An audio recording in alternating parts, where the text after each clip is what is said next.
Pertanyaan, apa terobosan yang akan Anda lakukan untuk menimbulkan efek jera bagi pelaku korupsi sekaligus menyelamatkan aset negara yang dikorupsi?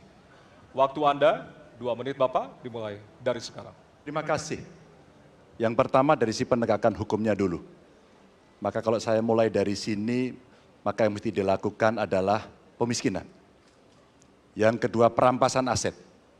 Maka segera kita bereskan undang-undang perampasan aset dan untuk pejabat yang korupsi bawa ke Nusa Kambangan.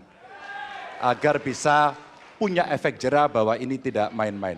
Namun yang perlu diberikan adalah contoh dari seorang pemimpin. Bahwa dia hidup sederhana, dia tidak bermewah-mewah, dia mengajarkan bagaimana integritas itu dibangun. Untuk para pejabat, ada 2 yang penting sekali. 1, biarkan mereka berkembang dengan meritokrasi yang baik sehingga pada saat menduduki jabatan tidak ada lagi jual beli jabatan. Yang kedua, jangan biarkan mereka store pada pemimpinnya. Kalau ini terjadi, kerunyaman itu akan muncul. Data ICW menunjukkan sekitar 230-an triliun dalam 10 tahun terakhir kerugian negara itu terjadi. Dan ini ekuivalen kalau bisa kita pakai untuk membuat puskesmas kira-kira 27.000. Terbayangkan oleh kita, edukasi itu mesti kita tunjukkan dengan sekali lagi teladan dari seorang pemimpin dan pemimpin tidak boleh ragu untuk memutuskan itu. Baik, masih ada waktu Bapak, akan menambahkan? Cukup? Baik. Cukup, baik. Harap tenang. Terima kasih. Kami persilakan kepada calon presiden nomor urut 1 untuk menanggapi jawaban calon presiden nomor urut 3. Waktunya 1 menit, dimulai dari sekarang. Koruptor dijerakan dengan undang-undang perampasan aset disahkan dan hukumannya mengikuti pemiskinan. 1. Yang kedua, yang tidak kalah penting, undang-undang KPK harus direvisi sehingga KPK menjadi lembaga yang kuat kembali. Yang ketiga, diberikan imbalan, reward kepada mereka yang membantu melakukan pelaporan, penyelidikan, sehingga ketika melaporkan kita akan punya partisipasi masyarakat. Dan itu dibolehkan oleh undang-undang. Dengan begitu maka bukan hanya aparat penegak hukum, tapi seluruh rakyat ikut memerangi korupsi. Korupsi harus, gerakan anti korupsi harus menjadi gerakan semesta yang melibatkan seluruh rakyat.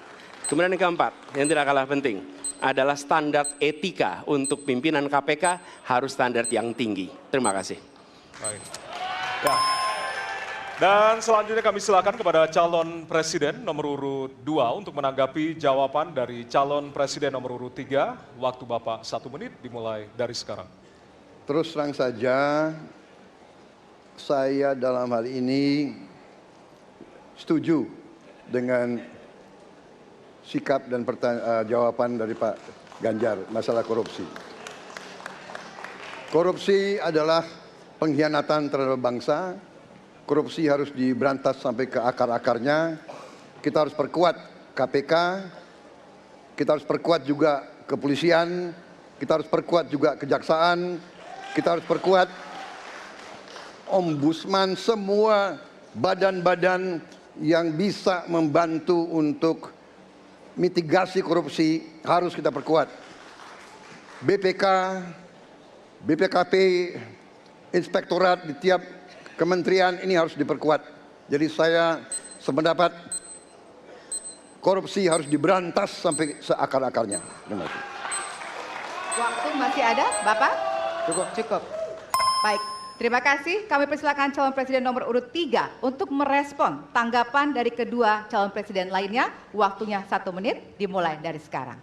Terima kasih. Ternyata pada isu ini di antara 3 kami relatif sepakat. Mudah-mudahan ini harapan baik untuk masyarakat. Maka yang mesti kita sampaikan kepada masyarakat, inilah janji politik di depan rakyat.